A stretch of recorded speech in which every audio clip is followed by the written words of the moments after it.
Boy that I taught, cared for, and loved. Merlin, Merlin, I've done it. The sword is mine. Merlin, does that make me king? Gods, Merlin, I think I'm too young for that. Yes, Arthur, you are a king, and you are too young. But despite the handicap of your age, you'll be king and leader.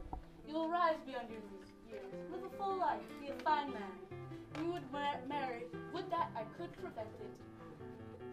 But above all, Arthur, you will create an order that will influence men through the ages. What you do now, young king, will matter for always. But now, take the sword to the lake, do as I say.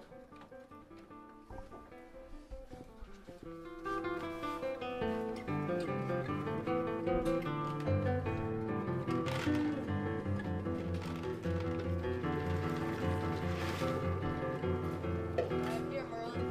Toss it in.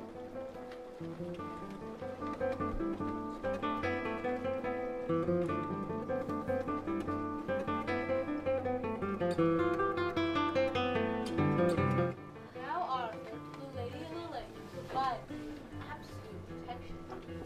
The soul is Excalibur. It belongs to only you. And I am truly king. Merlin, King, king you are, my lord, your majesty.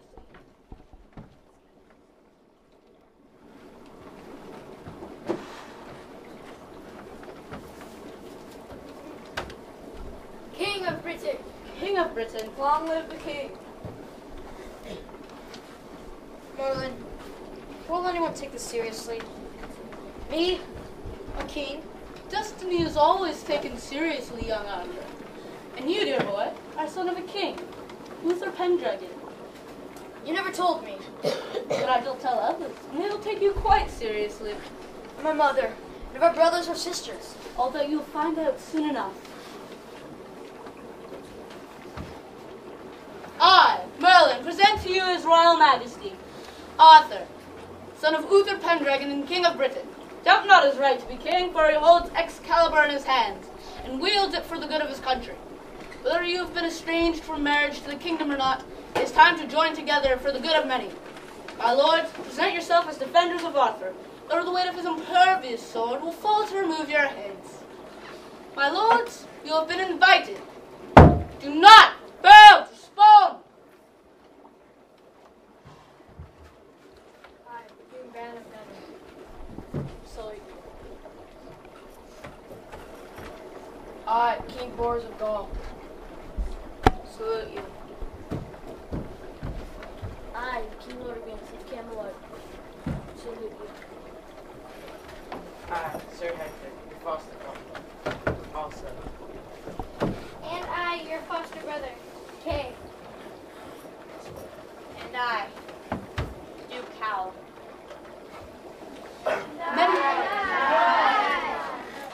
Many step forward, and there is relief in young Arthur's face.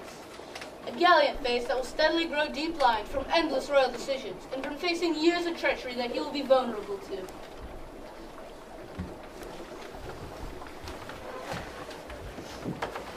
I have a plan, Merlin. I've been pondering about it for a long time. I'm not surprised you have had a vision, Arthur. I prefer to call it simply a plan, Merlin. My sight isn't as complete as yours, and I cannot see into the future as you. My plan is for now. It's what I think Brittany can be about. I'm excited about it. And even if you know how it will proceed, or fail to proceed, I just assume you didn't tell me. I like to see my plan in place before I know how it concludes.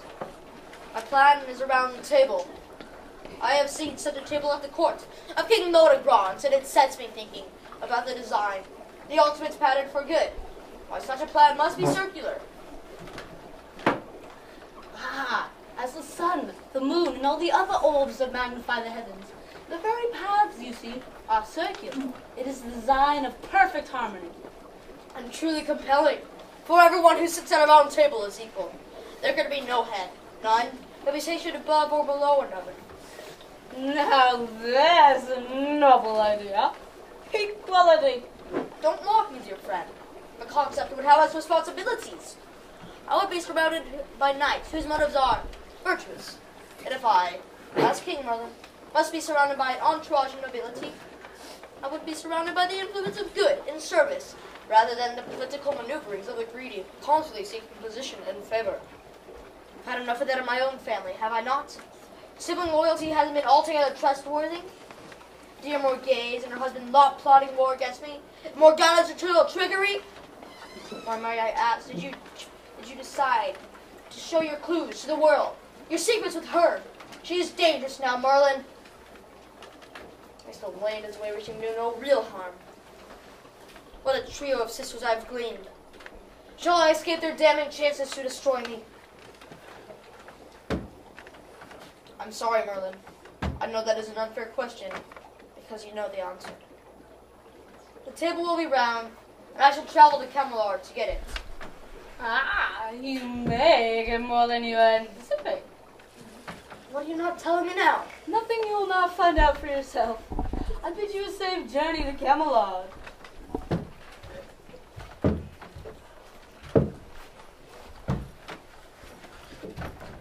Shall I dance and play and braid flowers in my hair? Shall I dance in secret on the green? Shall I roll in the wild grasses? And never tell father where I've been? Shall I be good? No, that's hardly any fun at all. That is the same laugh I heard in my last night's dream. It echoed down the midnight valleys and rolled up to me. And I sat up in my bed to the pure joy of its sound. But never did I expect to hear it again. It was so magical. I cannot imagine its being the voice of any human person. It is the voice I've heard over and over in my thoughts since you were born. I've kept it from you, lest it draw you into worldly sorrows that you nor I can control. But now it is here, and you've heard it, and you're lost to it, I fear. Merlin, do you know who she is? Her name is Guinevere. She is the youngest daughter of King Leodegrance of Camelot, where lies the round table that you seek. I think now I'd like to find more than just the table.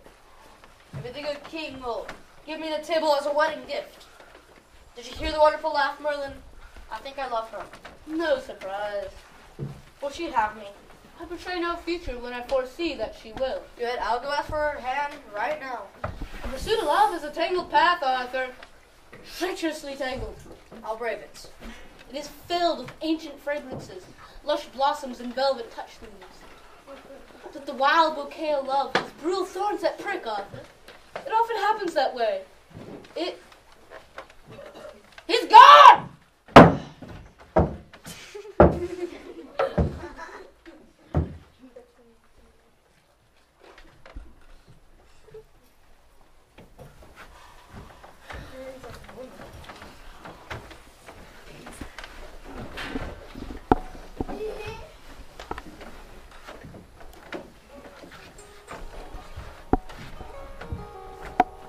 I would have you love forever.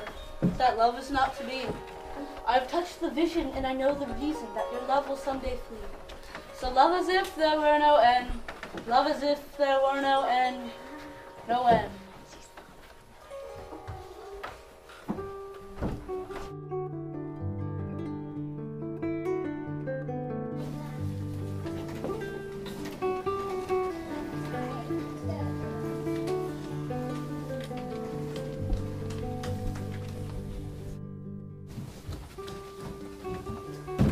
Hiding.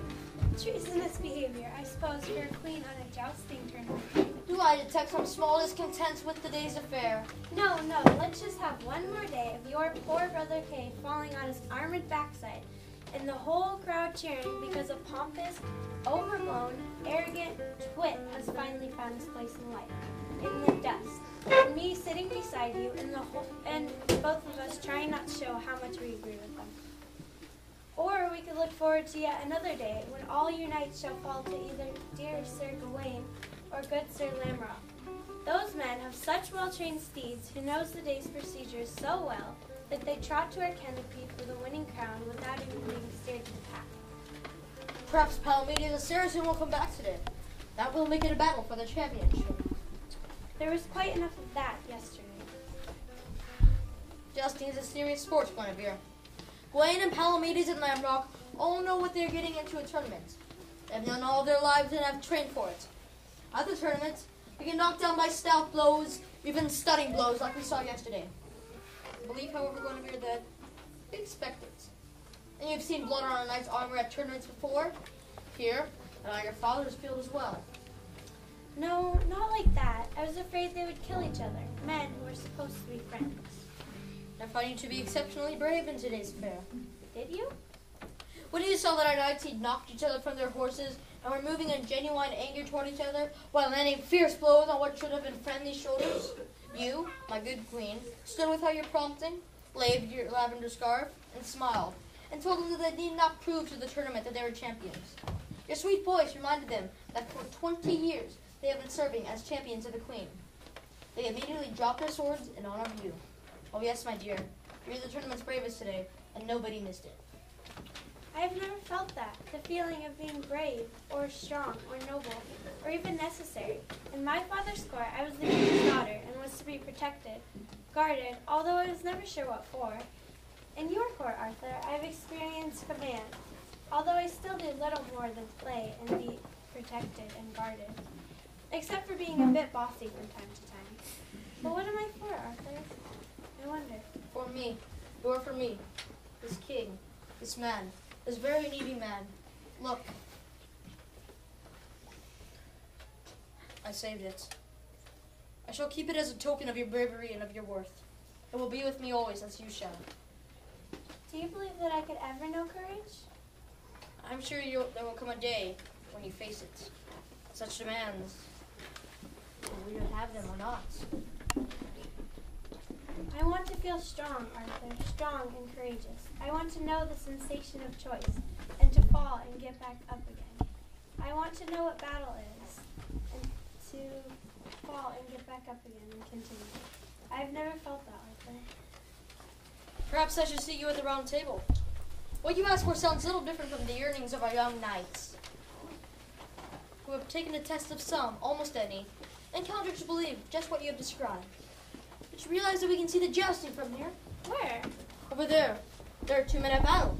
One is Palomedes. I can see his colors. I can't make out the other, though. That's because he has no colors or markings at all. His shield is absolutely white. Who is he? I don't know, but he defeated several of our knights while we're up here trying to give him a name. Arthur, he's leaving the tournament grounds and coming this way. What? He's riding straight for this hill. He's advancing to here. He couldn't possibly know that we're here among these trees. He's coming just the same. My God, you're right. Well, let's find out who this fell's knight of the round table is. Dismount, man, and come forward. You have found us. Or we have found you. You were extraordinary today. I've never seen such unleashed valor on the field. My lord Arthur, I am. I am Lancelot Dulac, son of King Ban of Benwick. I have come to Camelot from France to serve the Round Table. Please believe me, Your Majesty, that I do not desire glory for its own sake. I believe that to win is not a reason to be. Glory is not a cause. Service, Your Majesty. I would serve and leave glory to the truly deserving. I would be a servant of the Round Table. Well, let us waste no time. There's most certainly a place at a round table for one as courageous as you. Kneel.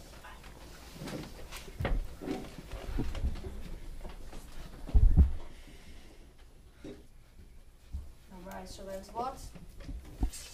Your name will be seen on the table even before you arrive this very evening. For one, colors such as you, I offer. Here, the colors of our queen. I appoint you her champion for as long as you remain at her court. Welcome, Lancelot. My lady. You are talented, my lord, and courageous. My champion, as the king would have.